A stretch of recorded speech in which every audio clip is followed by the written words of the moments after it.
The hallway light slices across the floor as he smiles right before asking if I still make candles. The words land soft, too soft, like dust on glass, but the cut underneath is deliberate. I don't answer, not with my voice. Instead, I twist the dim lamp on the sideboard slightly to the left, forcing the light to bend away from his face. One shadow becomes two. He doesn't notice, or maybe he does and enjoys it. Mason always smiles when he knows he's getting away with something. His shirt cuffs are crisp, pressed into those neat showy folds, and the collar never dares wrinkle when he leans in to belittle. I've memorized every detail of that symmetry, and how quickly it folds. We're standing in the same apartment we picked out together 6 years ago, his urban compromise my cozy vision. Funny how warmth can become cold just by changing who fills the silence. Tonight, he fills it with pride. Clients went well. Carl thinks we're ahead of Q3. He tosses his key onto the hallway table.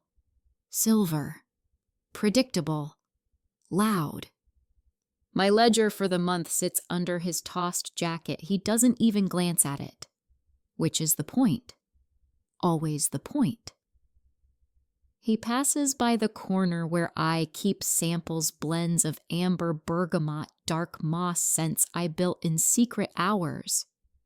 Mason calls them artisanal the way someone might describe a kindergarten drawing taped to a fridge. I call them income. Real, compounding, scalable income. But he doesn't know that part. Not yet. His laugh echoes from the kitchen. Not loud, but sharp. It rebounds off metal against ceramic and dies inside the light. I hear the flicker of the lamp before I see it. He steps closer, still doing the Etsy thing. His eyes don't meet mine. They settle on a flickering bulb above the stove. My mouth opens slightly, then closes around silence. The same kind of silence that used to feel like protection. But now it feels like wet cloth draped across something burning. He doesn't pause, doesn't flinch. I mean, it's cute. Like a stress hobby. Good for you. His tone is gentle. His weapon is wrapped in flattery. I see his reflection stretched thin across the oven door, grinning at a woman who isn't there. For a second, I wonder if he even sees me, or if he only sees the version of me he's already dismissed. I nod once. Good for me. He's still scrolling something on his phone, probably a sports site, maybe his trading app. He taps twice, looks up. You're quiet. I'm working. Of course he chuckles, not hearing it. Don't let me interrupt the candles. He exits to the bedroom. I don't follow. I walk toward the table where his key rests. My name is printed in ink just under the vendor contract. It's my third this quarter. Behind it under a blue folder is a tax summary, $64,000 in direct sales. Not counting custom orders. Not counting wholesale. Not counting the house I now own 47 minutes from here in my name alone. But Mason's pride is fragile. Like stemware placed too close to the edge. I trace my finger across the wood grain of the table. I imagine dragging his key slowly off the edge, watching it fall. But I don't. Not yet.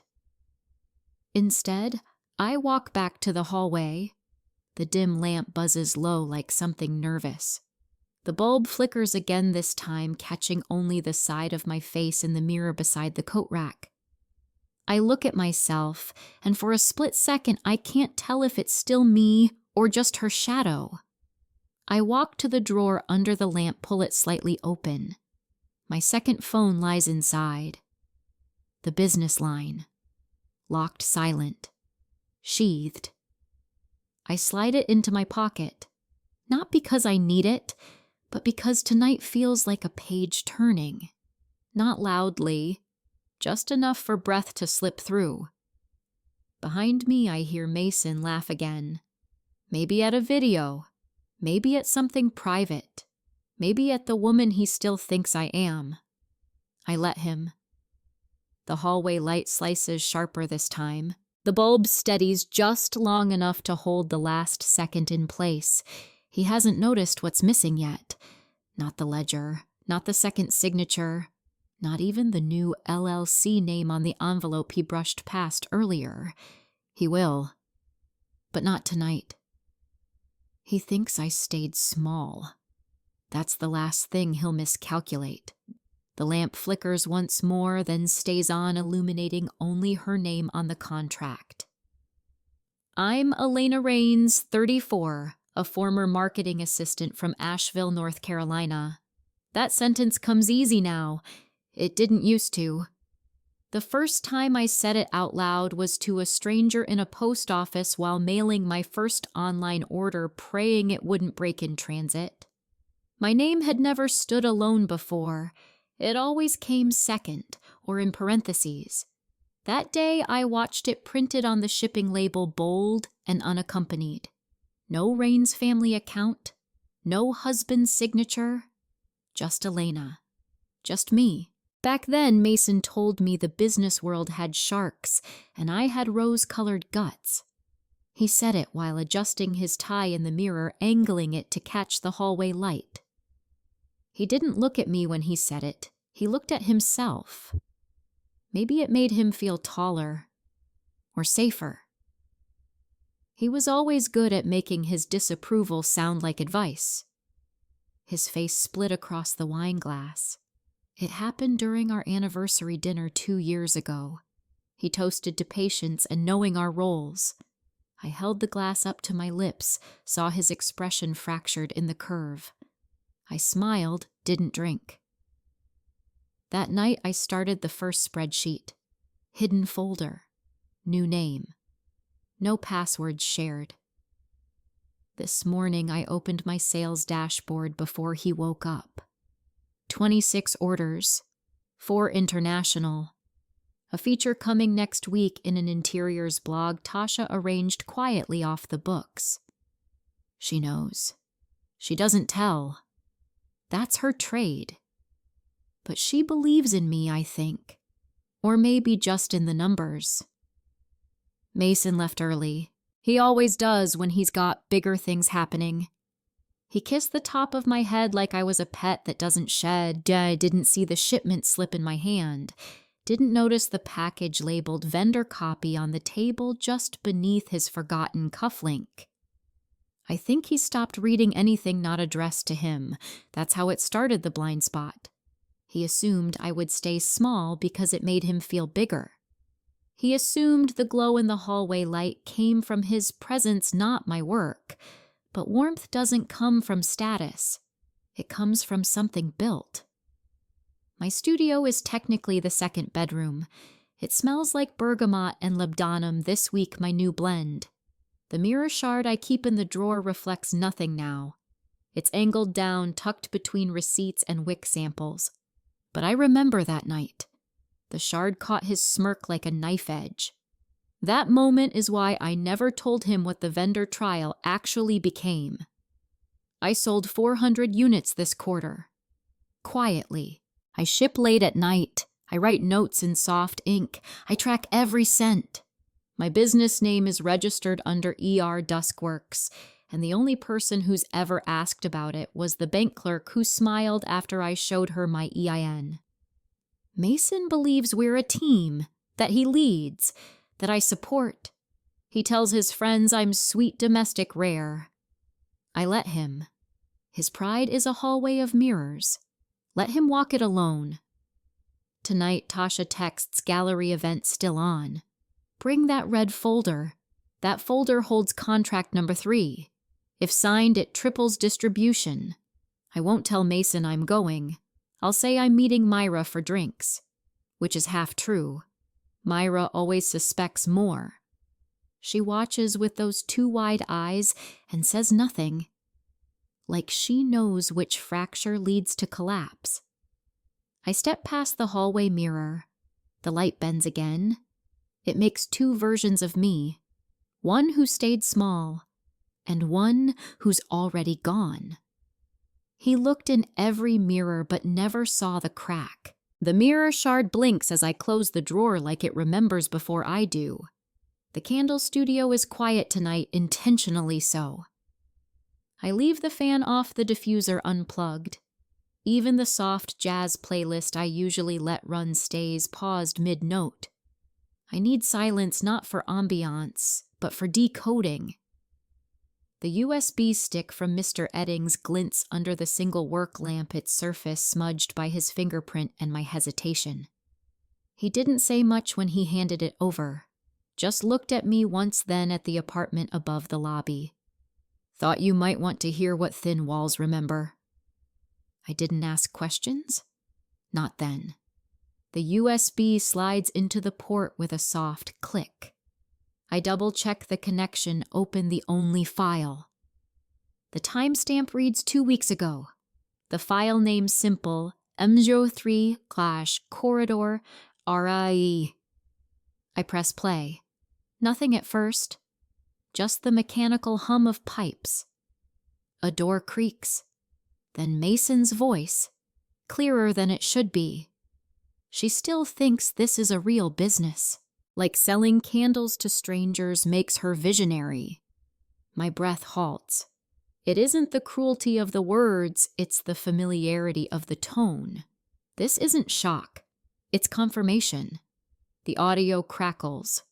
A laugh not his alone. Someone else is there. Likely Carl, his work friend, the one who calls me the artsy one. Mason again. But hey, if it keeps her busy while I take care of the real numbers, what's the harm, right? Another laugh. Another crackle. A pause. Just don't tell her I called it a craft fair. I stop the recording. My hand hovers above the mouse. I don't replay it. I don't need to. That voice that smirk inside syllables is burned into every birthday toast he's given me in front of others. Compliments that disguised cages. I close the file, eject the drive, slide it back into its black case and into the drawer beneath the candles. The glass ashtray on the workbench catches my eye. I don't smoke, but I keep it there. A leftover from a supplier meeting its edge chipped. I once dropped it, caught it midair, saved it. Mason told me, you can't save everything, especially not cracked glass. He was right, but not the way he meant. Tasha texts. 3 words. It's in motion. I don't reply. I just slide the drawer fully shut. The same drawer holds the ledger from last month. Ref. ERD 1287A, showing net income over 21,000. It also holds the envelope from Liana unopened. I already know what's in it. The hallway light flickers as I walk back toward the living room. Mason's briefcase sits on the couch, yawning open. I see a printout sticking out of budget summary quarterly projections. He's still chasing bonuses, still measuring manhood in decimals. He enters seconds later, loosened tie, tired eyes, unaware. Did you refill the diffuser? Place smells sharp. Just cleared the wax trays. I answer without turning. He walks past. I watch his reflection catch in the television screen. Distorted. Elongated. Smaller than real life. He doesn't ask what I've been doing. He never does. He assumes. He's built his confidence on presumed silence. I let him keep building. Later that night, after he's asleep, I replay the file once more, but with headphones. This time I notice something. After the laughter, there's a pause. Then Carl says low and amused, "Hope she never gets smart enough to look into your vendor file account." Mason doesn't answer, or the mic doesn't catch it. Either way, it's silence. The wrong kind. He weaponized laughter because it leaves no bruise, just the echo of one. I search the phrase vendor file on my own bank login. Nothing. Then I search it on the joint statement portal Mason set up. I find it. Account vendor file ray 0004. Registered under his name. Transfer of $6,400 to Candle Company LLC. My company, my number, my product, his credit.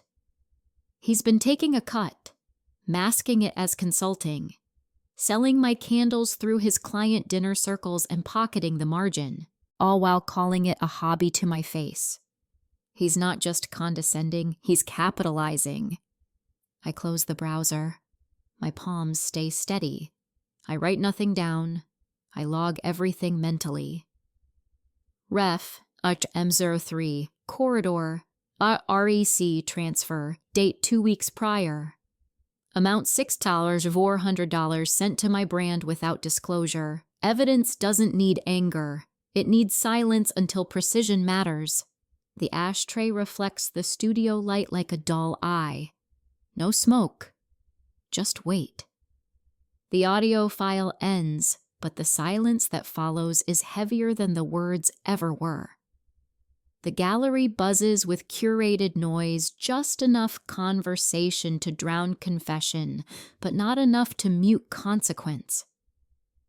Abstract canvases line the walls, each worth more than my rent 3 years ago. Tasha glides through the crowd like someone born among spotlights but never bound to them. Her champagne glass never empties, her phone never sleeps. She finds me near the back by a piece labeled Constructed Absence. She leans in. Your file's live. I blink once. All of it. Top line only. Enough for impact. Not enough to trace. Her voice dips. He's not here, is he? He thinks I'm with Myra. Tasha's red nails tap against her phone screen. A soft vibration follows in my purse 1 second, then silence. I don't check it. I know what it is. The transfer report.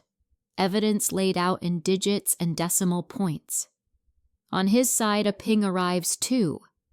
He won't check it immediately, not in public, not until the aftertaste of white wine turns sour with suspicion.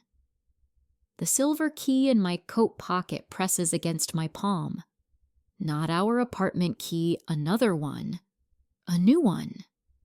To the space I bought with 2 years of margin profits and silence. The gallery's overhead light hits the ring just right through the coat fabric, making the shape ghost against my skin. Mason walks in 8 minutes later. I see him before he sees me, his posture equal parts polished and empty. He shakes hands with a curator, offers a laugh to someone in pearls. His smile is still a weapon. I wonder how many more times he can swing it before it misfires. He finds Tasha first. She smiles just enough. Didn't expect you here, he says. I'm on the board now. Nice, he answers, eyes already sliding past her toward me. He joins me near a piece titled Inheritance Burned. Fitting. Surprised you came, he says, voice low. You told me I should network. I reply, not looking at him. He sips something dark. Everything okay? You'd know better than me. His brow tightens 0.5 millimeter. He's not sure what I mean. Yet. But he's learning. I turn to the painting. Let silence do what words fail. A notification buzzes on his phone. He checks it quickly, discreet but sharp. And I see it, the shift. The calculation behind his eyes, like a man tracing a line backward looking for where it frayed. He looks at me fully now. Did you approve a new distributor? I keep my voice light. Depends who's asking. My manager. Or my hobby analyst. He blinks. The word slices harder than I expected. Maybe harder than I meant. What is this? he murmurs. You're not in the loop. I tilt my head. That's new. Tasha intervenes, perfect timing. I saw the announcement, she says. That candle company LLC got investment backing. Guess you weren't lying about Scale Elena. Mason turns. You know about that? Tasha raises a brow. Of course. You didn't. His mouth parts slightly, then shuts. A flicker of something hits his eyes. Embarrassment, maybe? Or fear dressed as pride. He's calculating how much to pretend he knew. I may have skimmed the reports, he lies. Tasha doesn't call it out. She doesn't need to. Her glance alone is sufficient exposure. Around us, a few others watch. They don't hear everything, but they see enough. Witness proximity tone. He pulls me aside, teeth clenched behind a false smile. We should talk. I follow, but not because he tells me to, because I want to see how he tries to frame it. We stop near a pillar half-shadowed, half-lit. How fitting. You went behind my back, he hisses. I went forward while you stood still. You think this little side thing gives you power? Ref, I'm B77, I say calmly. $6, $400. You rerouted client funds under a vendor label. Not to support me, to profit from me. He pales. That wasn't in the text. He didn't think I knew that much. How? Don't worry, it's not a legal notice. Not yet. He looks around, eyes scanning for witnesses. He doesn't realize they already saw. They didn't need to hear to understand hierarchy collapsing in real time. I walk away before he finds the next lie. The silver key presses harder into my hand now. No longer a symbol, just a timeline. The exhibit blurs behind me. A woman near the exit glances between me and Mason. She says nothing, but her eyes echo. I step outside. The night air is colder than I expect. Tasha joins me moments later. Well, she says, handing me the transfer record physically now printed clean. Bank transaction. Ref number B77. Amount $6, $400. Recipient Candle Company LLC. Label vendor file support. Initiated 2 weeks ago. Keep it, she asks. For now, I say. You okay? I'm not sure what that means anymore. She nods. Doesn't press. Behind us through the glass, Mason stares out into nothing. The light above his head flickers, then steadies. A mirror on the opposite wall captures only half his face.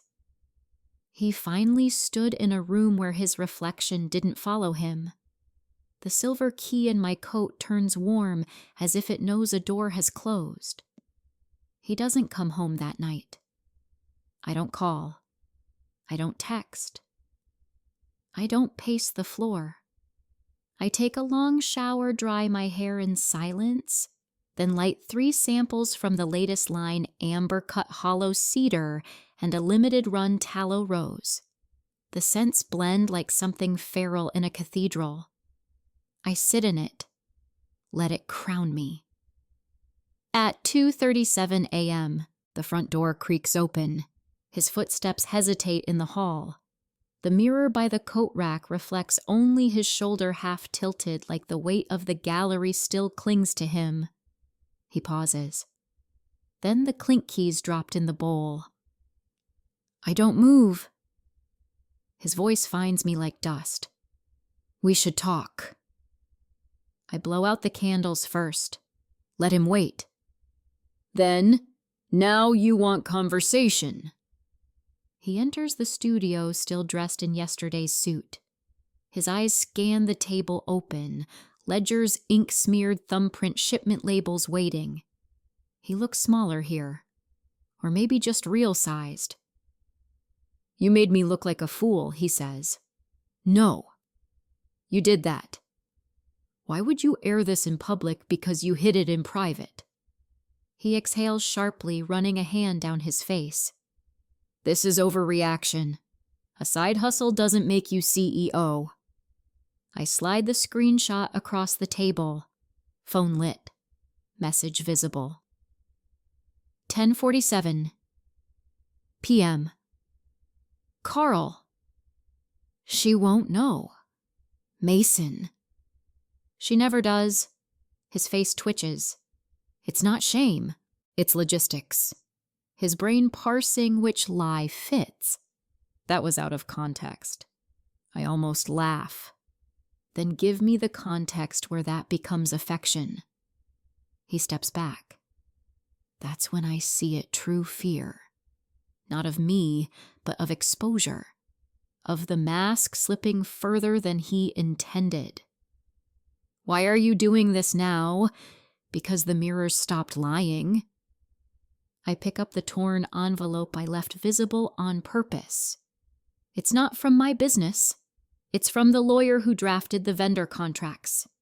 Inside a single sentence notarized. Confirmation that Candle Company LLC was founded and sustained solely by me. That all transactions in the vendor file account breached our marital agreement. He doesn't read it. He doesn't even reach for it. His phone buzzes. He doesn't check it. I do. On my copy.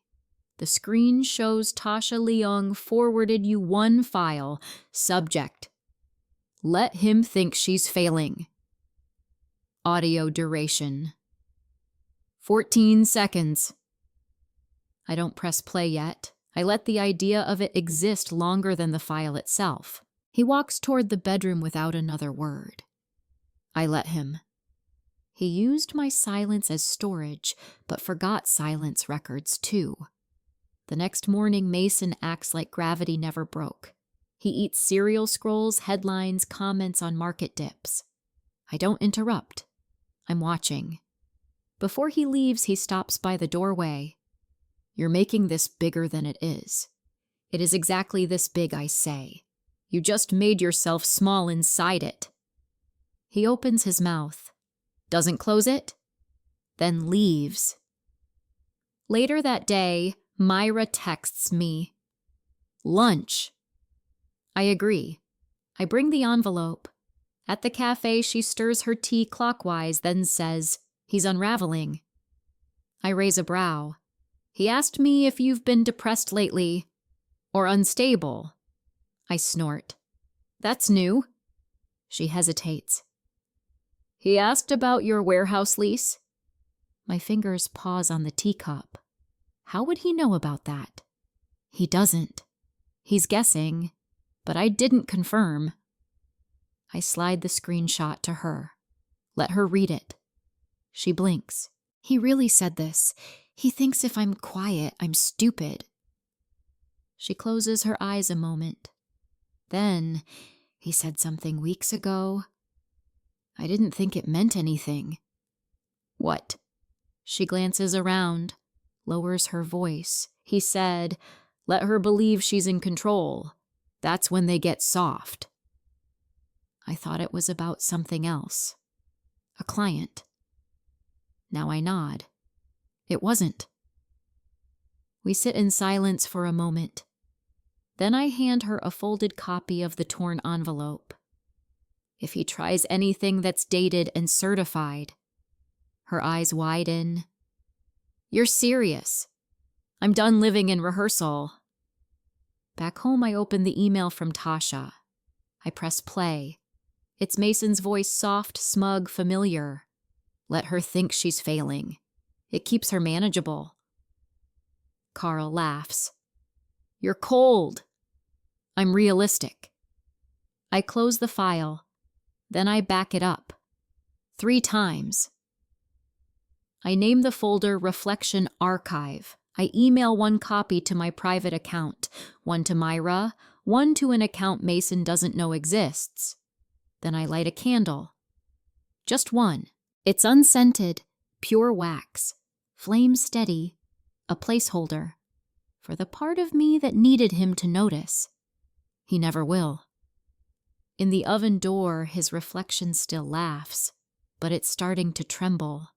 The phone buzzes once screen lighting up on the counter next to the cracked ceramic tray. I don't move. I know who it is. He's texted 6 times since morning. None of them say sorry, just, we need to talk. I don't understand what you want. Let's reset as if this is a bad client call instead of a life he siphoned for convenience. I ignore it. Instead, I open the backup app Tasha's tech guy built for me last year. I was cautious, not paranoid. I had that drilled into me. But today, paranoia would have been correct. In the logs from our shared home security system footage I rarely review, I find the clip 03:12 a.m. 3 nights ago. The camera angle shows the hallway lamp the front door and a flash of Mason's back. Nothing strange, until I notice the timestamp blinking. Not in real time, but 1 hour off. I rewind. Play again. The entry log says he got home at 2:37 a.m., but the clip runs at 03:12, 35 minutes unaccounted for. The video cuts in mid-motion like someone edited a film but missed the splice. I send the clip to myself. Label it evidence number 4. Timestamp glitch. Camera ID X5. Then I sit in silence and let the fear settle. Not for my safety. For the fact that he's editing time and thought I wouldn't notice. My phone pings again. This time it's not Mason, it's Leanna. You should check the asset folder. File looks wrong. I log into the property archive, the one tied to the new space I bought. Inside, the scanned deed looks normal at first. Then I see it his name, added faintly in the corner under pending co-ownership. A ghost insertion. Time-stamped 4 days ago. During the same missing hour, the light in the room flickers. That same reflection blinked when the truth cracked. I open the mirror drawer. The shard I kept just for memory has shifted. Slightly. A trick of vibration, maybe. Or a warning.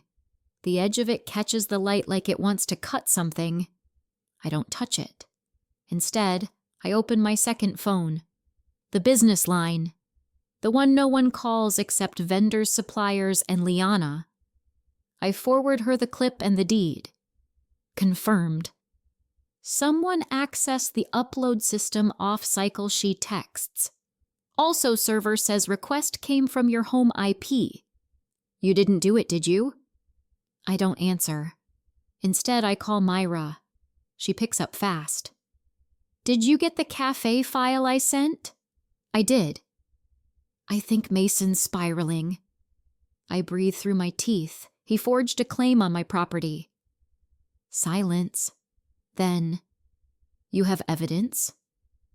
I have timestamps, logs, footage. What are you going to do? I pause. Look at the mirror. Then the shard. Then the phone. I'm going to put him exactly where he left me under cold light with no way to speak. Later that night, I come home to dinner cooked, table set, wine opened. He's trying charm again, like dragging a dead horse into a wedding.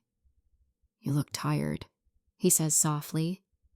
I looked at the camera logs. He stops pouring.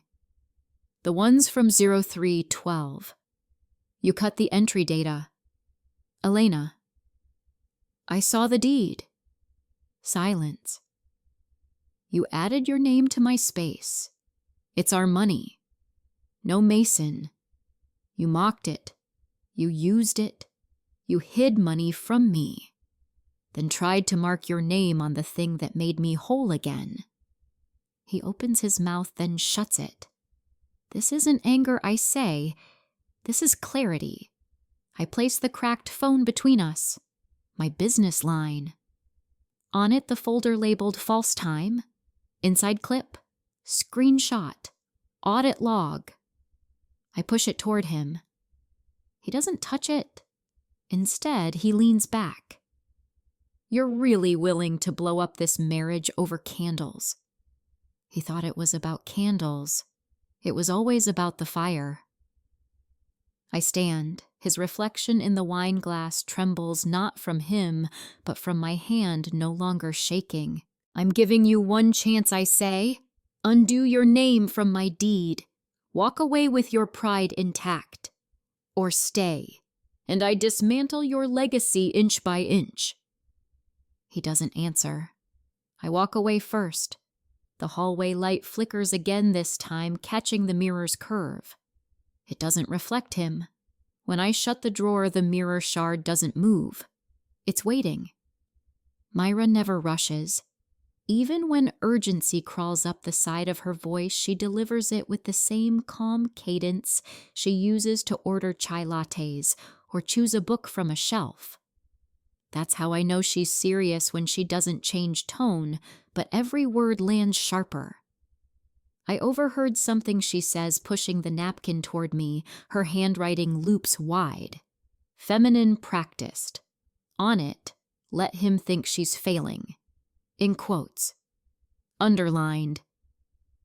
Then a name, Tasha. We're seated at a small corner bistro, the kind with too many mirrors and not enough walls.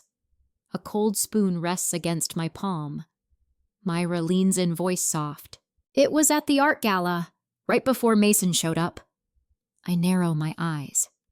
She said it to Carl. I wasn't close enough to hear full context, but I caught the line. I sit back. Process? Why would she? Myra shrugs. Could be strategy. Could be misdirection. But she knew he'd overhear. The waitress interrupts. We wait.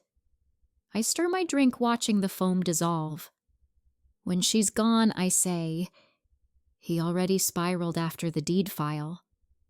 If he thinks Tasha's feeding him half-truths, he'll self-destruct faster. I nod. Unless he drags someone with him. Like you. Like me. Object for today. Empty frame. It's sitting back home on my office floor, a gift box from a wholesale partner delivered 2 days ago, meant for a product display. I haven't filled it. And now, I don't think I will. Something about it feels final. Like a space where a portrait was removed and never replaced. I message Tasha, need to talk. Privately. She replies instantly. You found it, didn't you? I don't answer. Back at the studio, I prop the empty frame on the windowsill. Outside, the dusk bleeds red into violet, a bruised sky pressing against the glass. For a second, I wonder how many people looked at me and only saw the border, never the shape of the woman inside. I cue up the audio again. The one from Myra. 14 seconds clipped from a backup phone she uses to record meetings. The line is clear. Tasha. Let him think she's failing. That's when you can move the whole board. Carl. You're ruthless. Tasha. Only when someone mistakes me for a pawn. I pause it. Tasha's voice icy exact. I don't know who she was aiming at. Mason, me. Both. Maybe she plays middle until one side burns. Maybe she bets on collapse and sells the ashes. I forward the clip to myself. Ref witness evidence. Myra clip. 14s. Overheard at gallery event, I label it evidence number 5. I sit in the quiet. The mirror drawer remains closed. The shard inside hasn't shifted, but the frame empty angled by the window now reflects part of the hallway, and in the corner the light flickers again. Later, Mason comes home. He walks slower, doesn't greet. His posture says he knows the wall is thinning. Did you talk to Tasha? He asks. I don't answer. She's lying. About the account, the files. She said you were manageable. I cut in. That's what made you believe you were in control. He blinks. I didn't. You did. You still do. Even now. I stand. The frame catches both of us now. Just our torsos warped by angle. It makes us look like strangers forced to fit one silhouette. I want you to leave. His face freezes. This is still my home, he says weakly. You forfeited it the moment you forged a name over mine. He opens his mouth, closes it. Then, what will you tell people that I built something I say, and you tried to steal its light? He doesn't speak again. The next morning he's gone, but the keys are still on the table. All of them. And the hallway mirror cracked. Just slightly. A clean hairline that runs across the glass like a question mark. He never noticed the frame was empty because he never looked for what belonged inside. When I lift the frame to move it, the hallway light shines through. And for once, the reflection doesn't fight me. The inspection site smells like new plaster and ambition. High ceilings, clean grids of drywall ductwork half exposed like honesty in progress. I'm walking through my future, the warehouse to retail conversion I purchased in silence, line by line, invoice by invoice. The space is raw, but it's mine. Or it was. Liana walks beside me, clipboard in one hand, tablet in the other. This is the weird part, she says. We're standing in the southeast corner where I planned the pop-up stall rotations. Liana flicks through her tablet and angles it to me. This is the public property record. It just updated last night. I read it once, then again. There it is. In new entry. Not a transfer worse. A collaborative asset marker. Co-owner Mason Rains. Filed 03:17 a.m. Time-stamped. My breath catches in my throat. That's forged. I know. And here's why. She opens a second file, her own private record. The deed you signed with us authenticated twice. Notarized. No co-ownership clause. And the kicker. She scrolls down. The inserted marker was uploaded using a city-registered login, but from a private IP. I feel it before she says it. Your home network, Elena. The glitch from the hallway footage comes roaring back. That missing 35 minutes, that night. 03:12 a.m. The moment time folded. He didn't just walk through my home. He used it to rewrite my name. I stare at the tablet. The text blurs for a second. Liana lowers her voice. We can contest it. Quietly. But if you want the public record corrected, you'll need to file exposure. Public. That word lingers. I've spent 2 years building in private, letting dignity grow in the dark.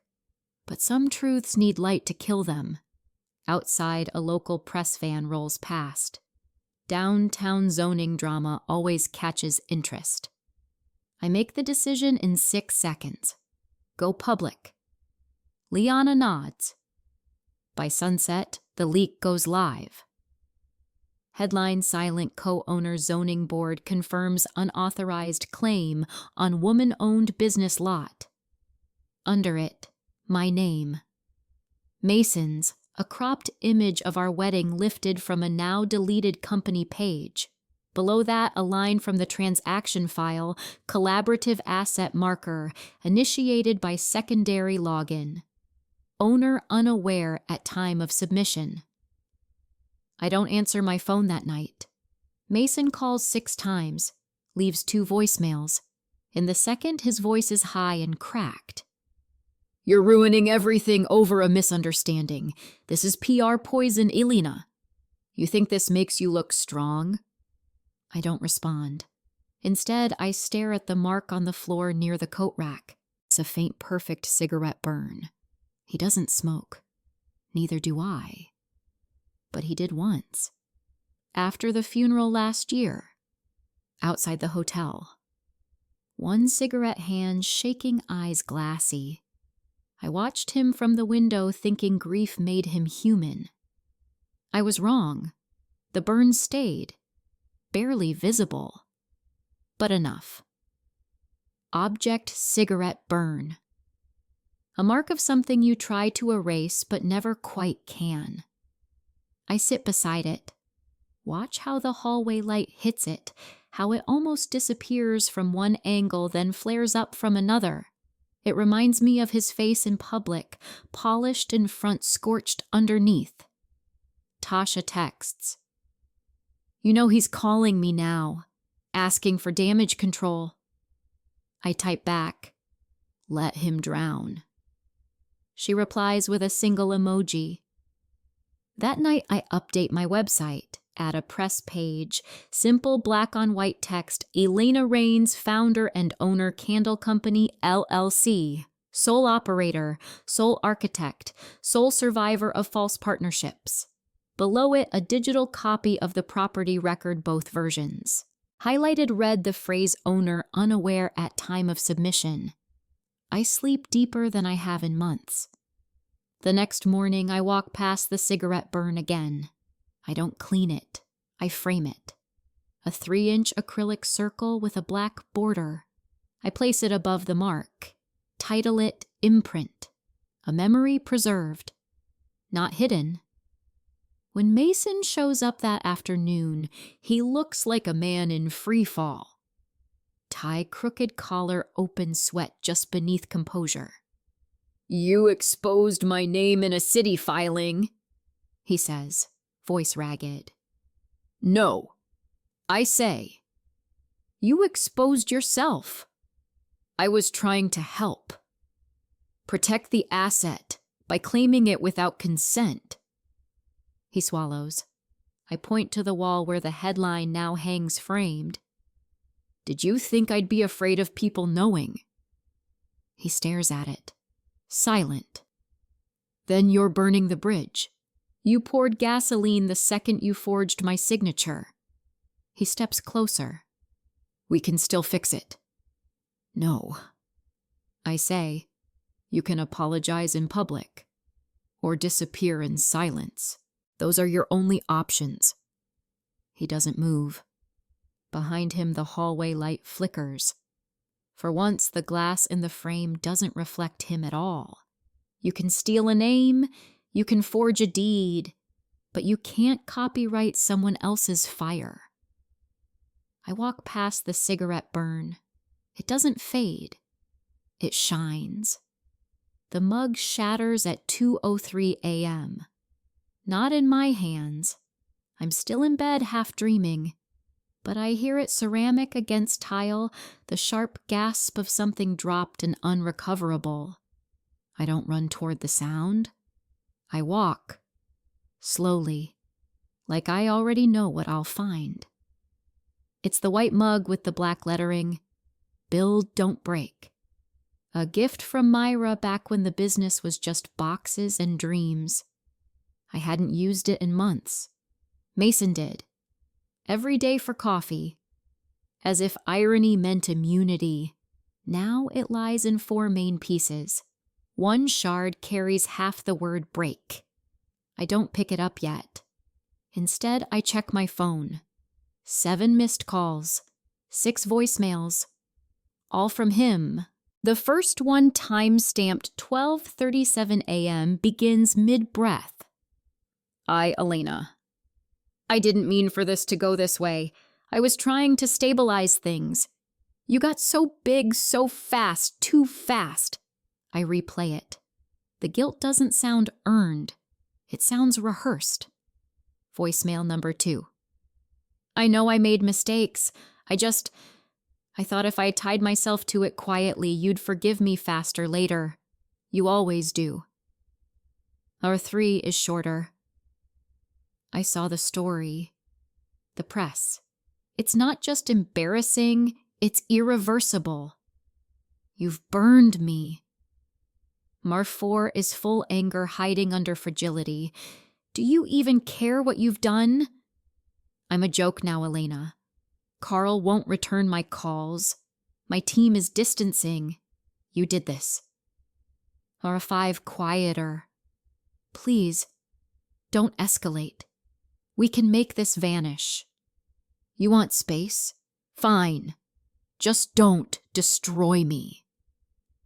Number 6.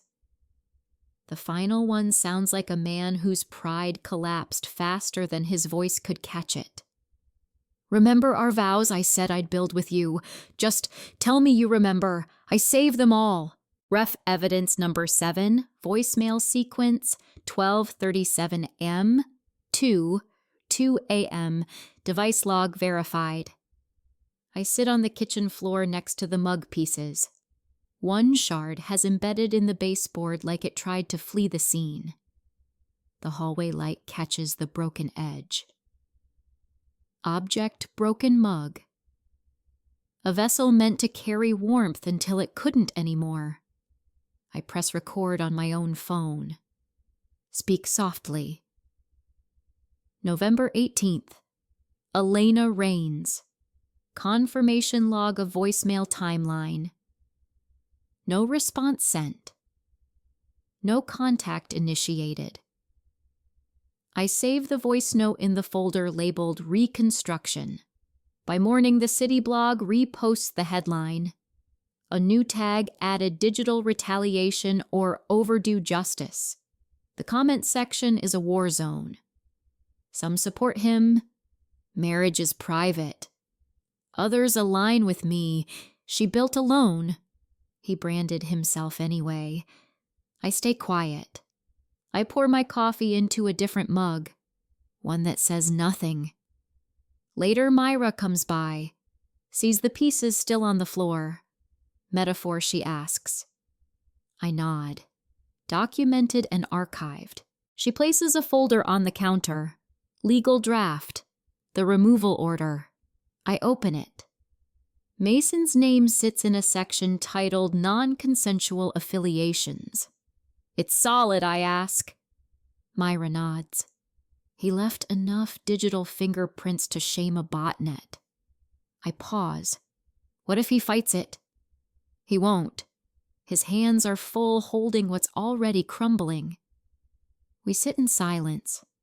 The mirror shard in the drawer hasn't moved in weeks, but the empty frame by the window now casts a shadow that's full.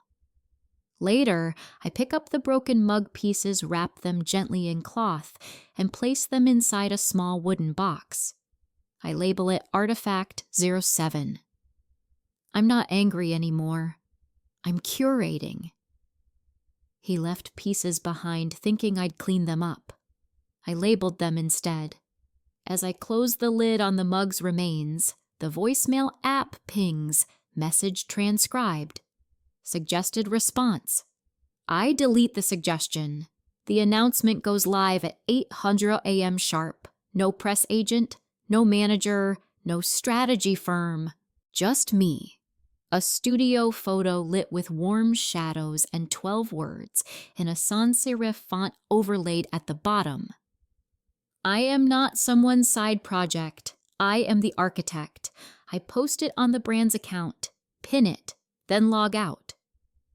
By 9:15, the post has been shared 14,000 times. By noon, 3 different podcast hosts request interviews. By 3 She Builds blog publishes the piece Tasha wrote without asking. The one she must have drafted weeks ago, waiting for the blood to dry. The title, Firelight. How Elena Rains Made Silence Her Power.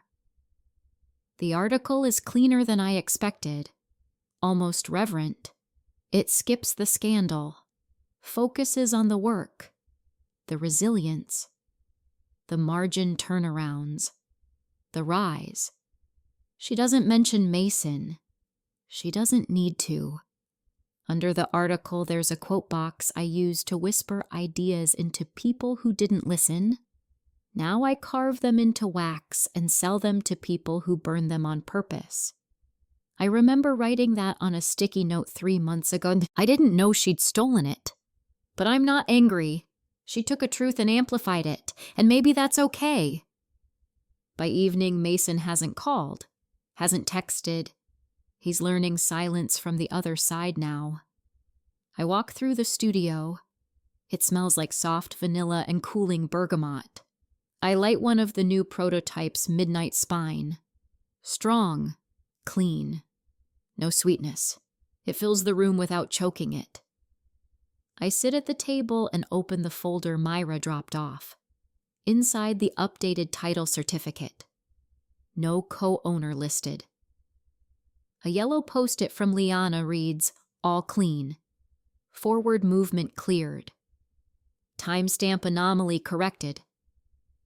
I close the folder, place it beside the broken mug box now labeled Artifact 07. Then I lift the next object. Object torn journal page. It's from my old notebook, the one I filled with business names I never used. One edge scorched a failed candle test caught it. On it is a single scribbled phrase. Your silence is not a gift. It's a receipt. It's dated in my handwriting. 2 years ago. I remember writing it the night Mason first suggested I pause the Etsy thing and refocus on us. He meant him. I hold the page in my hands, fold it, then place it inside the mirror drawer beneath the shard. 2 artifacts, 1 truth. Tasha texts. He's circulating a statement draft. Blames confusion. Says it was a joint oversight. Want me to bury it? I reply. No. Let it live. 10 minutes later, she sends me the link. It's posted on his company blog framed as a reflection. In the spirit of accountability, I acknowledge the error in property reporting. Elena's venture was always hers, and I regret any implication otherwise. I acted under stress and without clear judgment. I've learned. I'm learning. No apology, just strategy. I close the tab. Then I do something I haven't done in months. I post from my personal account. Just a photo of the broken mug in its frame. Captioned. He said, "Build. Don't break." So I did. Without him. By midnight, it has over 70,000 likes. In the comments, this is what resilience looks like. Proof you don't have to scream to be heard. Every piece of broken mug deserves a frame. I reread that one twice. I didn't ruin him. I just stopped protecting the echo he lived inside. I light another candle. This one unscented. A soft, clean burn. I sit in the studio darkness curled around me, light blooming from wax I shaped with my hands. He's not here. And this time that absence is not silence. It's freedom. In the glow, the mirror shard doesn't reflect his face anymore. Only mine. He shows up at the studio just before closing. The bell above the door doesn't chime. He must have propped it open. I'm restocking shelves when I catch his reflection only his bent slightly in the brass rim of the display mirror. The warping makes him look like he's melting. He says nothing at first. Just closes the door and leans against it. Tired. Disarmed. Maybe even real for once. "I read your caption," he says. His voice cracks, not from volume, but from fatigue. I don't answer. I kept trying to write a second statement. Something better. But every sentence sounded like a trap I built for myself. Still, I stay silent. "You framed the mug," he adds, glancing toward it on the shelf. "You always were better at memorials than I was. That catches me." "You think this is a eulogy?" I ask. He shrugs. "Feels like one." I face him. "It's a record. He exhales. That's what scares me. Object studio mirror, clean, square, modern. The one that never lies. The one where I practiced confidence until it stopped being performance. You never once asked me what it felt like, I say. When you laughed at the idea of me. When you called it craft fair energy. I was stupid. No. You were strategic. You didn't think I'd rise. You thought I'd orbit. I came to say I'm sorry. Too late. We stand in silence, the kind that doesn't wait for forgiveness. Then he steps forward, pulls a small envelope from his jacket, lays it on the counter. I signed the statement Leanna requested, the legal one, rescinding all claim, retroactive disavowal, time-stamped, notarized, archived. I glance at it. Ref, final disavowal. Signed 11:12 a.m. Archive code. SHAR EREA092. Why now, I ask? He hesitates. Because I saw a picture of myself in the paper, standing behind you. I wasn't even blurred, but I still looked like a shadow. That lands. I spent so long calling it partnership, he continues, when really I just wanted proximity to something burning brighter than me. He means it. That's what makes it dangerous. Because apologies that come too late are just performances for the self. I don't hate you, I say, but I've stopped remembering the version of me that needed you. He flinches.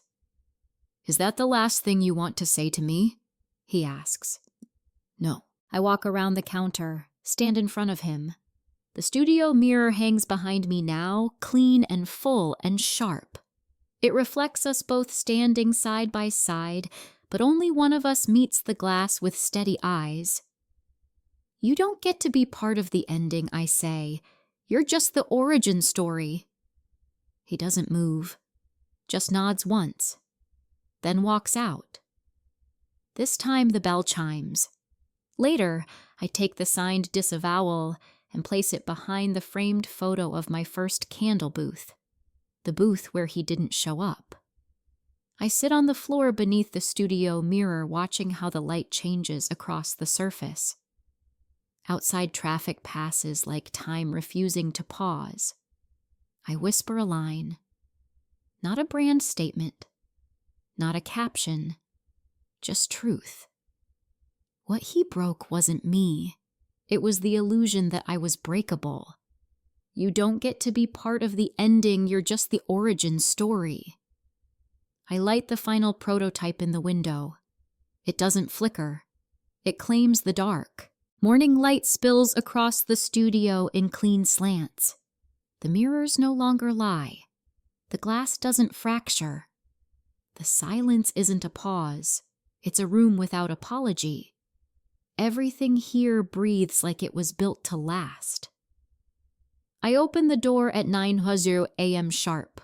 Customers trail in, some old, some new. One woman holds up a candle, says she read the interview, wanted to see the place where it started. Another says she gave a copy of my press statement to her daughter, to show her what silence looks like after it grows teeth. I smile. Say thank you.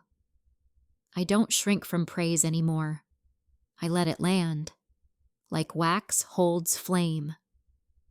Myra comes by with a paper bag of croissants and a bottle of ginger soda. Tasha sends flowers. 3 white calla lilies, nothing else. The card never needed rescue. Only clarity. Liana calls at noon. Says the title on the building's signage has officially updated.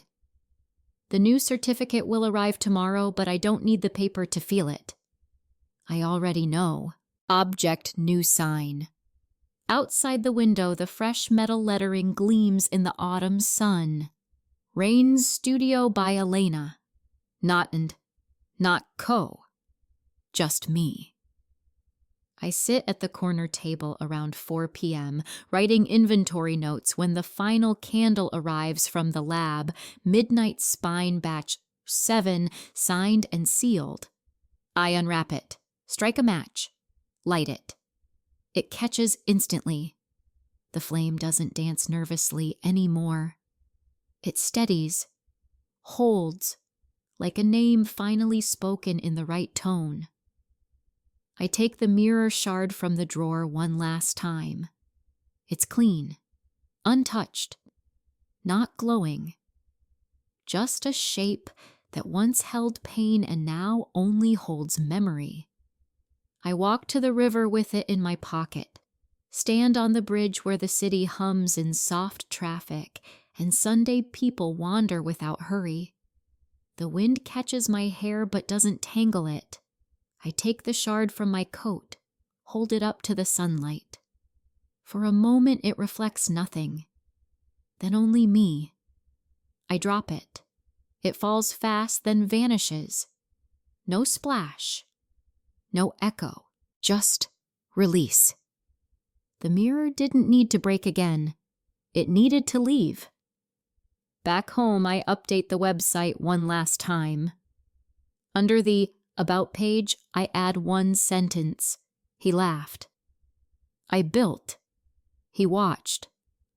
I rose. I lock the studio, turn off the lights, but even in darkness, the wax holds warmth. He laughed. I built. He watched.